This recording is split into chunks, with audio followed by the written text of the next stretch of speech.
నమస్తే అండి. నా పేరు సుబ్బరాజు, దాట్ల సుబ్బరాజు. నేను ఫర్ ద పాస్ట్ 40 years నుంచి మెడిసినల్ ప్లాంట్స్ మీద వర్క్ చేస్తున్నాను. ఇది నాభి అంటారు, సంస్కృతంలో కూడా అదే పేరు. విషం అనమాట. దీని దుంప నాభి దుంప అంటారు, విషం. గ్లోరియోజా సూపర్బా లాటిన్ పేరు. దీని పూర్వం ఏంటంటే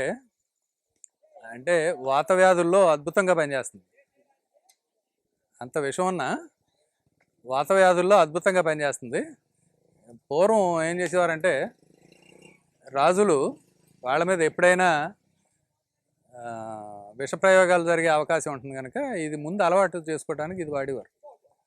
తర్వాత ఎంత కాలకొట్ట విషం అయినా సరే అది ఇస్తే పనిచేసేది కాదు, ఇది ముందు అలవాటు పడి ఉండటం వల్ల.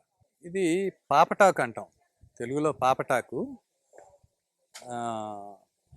ఇది సర్పగంధలాగే మరొక మొక్క అనమాట. సర్పగంధని రావోల్ఫియా సర్పెంటైనా అంటారు. దాని వేర్లు పాము మెలికలు తిరిగినట్టుగా ఉంటాయి కనుక దాన్ని రావోల్ఫియా సర్పెంటైనా అంటారు. దానికి 3 ఆకులు ఉంటాయి, ఒక కణుపు దగ్గర 3 ఆకులు ఉంటాయి. దీనికి తేడా ఏంటంటే ఇది రావోల్ఫియా టెట్రాఫైలా, 4 ఆకులు ఉంటాయి ఒక కణుపు దగ్గర.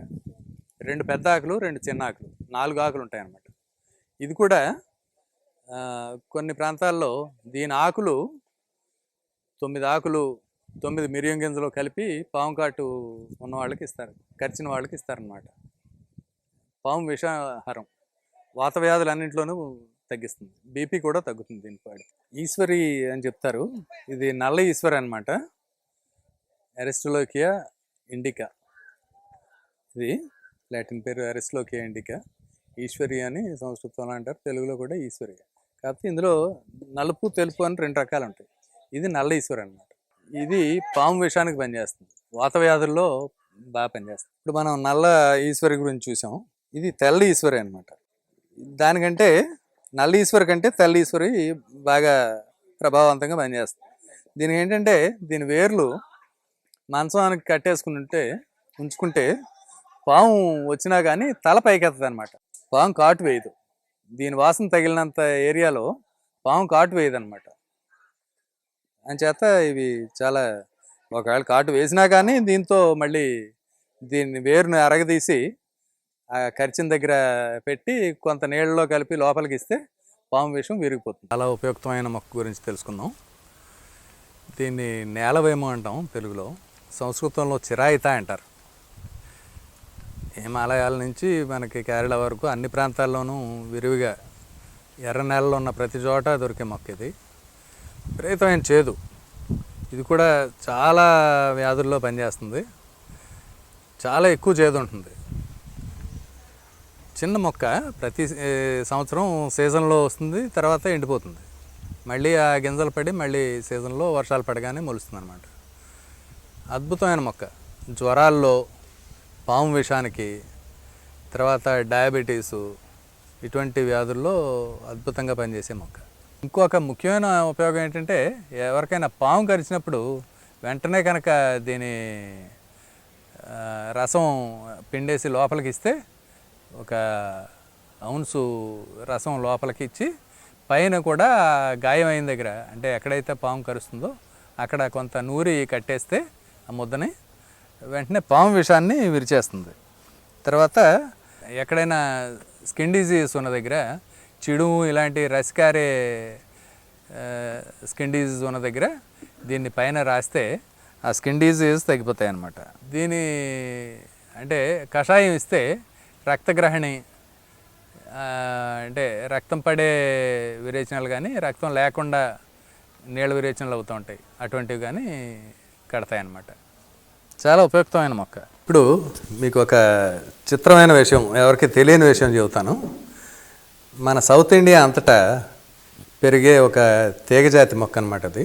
దాన్ని గిల్ల తీగ అంటారు, ఎంటెడా, లాటిన్ పేరు ఎంటెడా. అది చాలా పొడవుగా పెరుగుతుంది ఆ తీగ. దానికి కాయలు కూడా తెలుగులో అడవి చింత అని అంటారు, గిల్ల తీగ అంటారు, అడవి చింత అంటారు. అంటే దాని కాయలు చింతకాయలను పోలి ఉంటాయి, సేమ్ చింతకాయ ఎలా ఉంటుందో అలాగే ఉంటుందన్నమాట. అందుకని దాన్ని అడవి చింత అంటారు. గింజలు కూడా చింతగింజ ఉన్నట్టే ఉంటుంది, కాకపోతే సైజు పెద్దది, బాగా ఒక 2 అంగుళాలు వ్యాసంతో ఉంటుందన్నమాట. అదే రంగులో, చింతగింజ ఉన్న రంగులోనే ఉంటుంది. దీనిలో ఈ గింజలు ఏమిటంటే వాతాహారం అంచేత వాత వ్యాధులన్నింటిలోనే పనిచేస్తుంది, బాగా ఎక్స్పోర్ట్ వాల్యూ ఉంది. ఇంకొక విషయం ఏంటంటే పాము కరిచినప్పుడు ఆ కరిచిన దగ్గర ఆ పై తొక్క అంతా పోయేలా ఆ గింజను అరగదీసి పప్పు బయటకు కనపడాలి. అంతవరకు అరగదీసి ఆ పాము కరిచిన దగ్గర కనుక పెడితే ఆ రక్తంలో ఆల్రెడీ కలిసిపోయి ఉన్న విషాన్ని అంతటినీ అది లాక్కునే వరకు అది కింద పడదు. పూర్తిగా విషాన్ని అంతా పీల్చుకున్నాక అప్పుడు కింద పడిపోతుంది. అంటే పూర్తిగా విషం పీల్చేసుకున్నట్లు లెక్క అనమాట. ఇదొక ప్రాపర్టీ అయితే దీనిలో అసలు నేను చెప్పాలనుకున్న విషయం ఏంటంటే ఈ తీగతో మనకు ఒక గిన్నెస్ రికార్డు ఉంది. ఎవరికి తెలియని విషయం అన్నది దీని గురించి. ఇది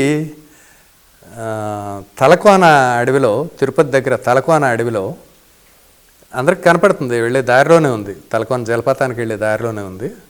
ఆ ఒక్క తీగ ఎంత పొడవు పెరుగుతుందంటే దాని కొమ్మలు అన్నీ కలిపి దాన్ని లెక్కించారు. లెక్క పెడితే 5,000 మీటర్లు వచ్చింది. ఒకే తీగ 5,000 మీటర్లు అంటే 5 కిలోమీటర్లు పొడవు. ఎంత విగరస్గా పెరుగుతుందంటే ఒక చెట్టు మీద పాకుతుంది, అక్కడి నుంచి పక్కన ఉన్న ఇంకో చెట్టు మీద దిగి, తర్వాత పక్కన ఉన్న ఇంకో చెట్టు మీదకి అలా పెరుగుతూనే ఉంటుందన్నమాట. అది ఇది ఆసక్తికరమైన విషయం.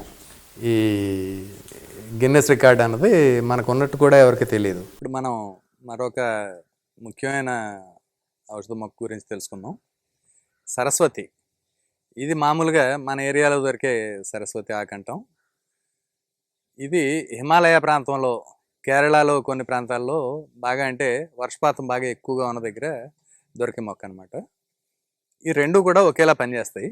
వీటితో పాటు వేరే ఇంకొకటి కూడా ఉంది, సంబరేణు అని. అది కూడా ఇలాగే పనిచేస్తుంది. ఎక్కువ బకోపా మొనేరా అంటారు దాన్ని. ఇదేమో సెంటెల్లా ఏషియాటికా.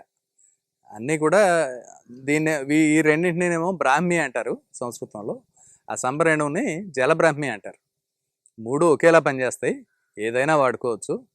వీటి మెయిన్ లక్షణం ఏంటంటే నరాలకి సత్తువనిస్తుంది, బ్రెయిన్ మీద బాగా పనిచేస్తాయి, బ్రెయిన్ని కామప్ చేస్తుంది అనమాట. ఈ ఔషధం తీసుకుంటే బ్రెయిన్ కామప్ అవుతుంది. రెండోది ఏంటంటే బుద్ధి బలాన్ని పెంచుతుంది. తర్వాత అంటే జ్ఞాపక శక్తి పెరుగుతుంది, ఆలోచించే శక్తిని పెరుగుతుంది. తర్వాత ఈ నరాల వ్యాధులు ఏదైనా సరే, మాటలు రాకపోవటం కానీ, అవి కూడా బ్రెయిన్ నెర్వ్స్ పనిచేయకపోవటం వల్లే వస్తుంది. ఇలాంటివన్నీ దీంతో ట్రీట్ చేయొచ్చు.